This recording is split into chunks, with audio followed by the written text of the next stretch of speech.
khususnya di negeri kita ini. Harapannya?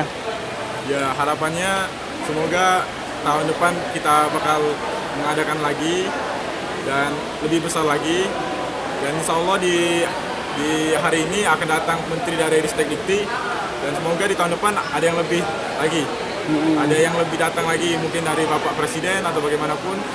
Yang intinya semoga acara kami kedepannya selalu upgrade, selalu menjadi yang terbaik. Ini mesinnya fungsinya untuk apa nih? Jadi fungsi mesin ini Mas untuk penyemai bibit padi otomatis.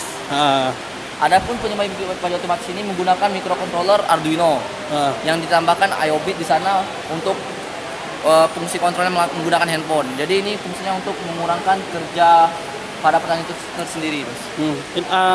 Kelebihannya ini sendiri cuma pekerjaan aja yang dimudahkan atau proses pertumbuhan dari padi itu sendiri lebih cepat? Untuk pertumbuhan dari padi tersebut itu tergantung bibit ya Mas. Tapi ini untuk proses penanamannya. Dengan ini petani tidak perlu lagi turun ke ladang sawah, tinggal menggunakan HP, berbasis handphone. Jadi otomatis dia mengatur jarak tanam otomatis dan semuanya otomatis.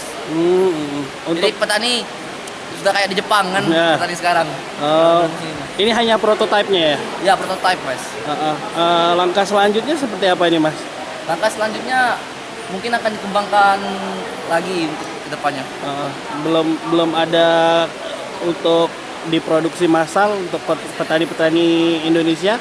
Itu mungkin mau diproduksi massal jika ada dukungan dari pemerintah, dari pemerintah sendiri. Sejauh ini belum ada ya? Sejauh ini belum ada Mas.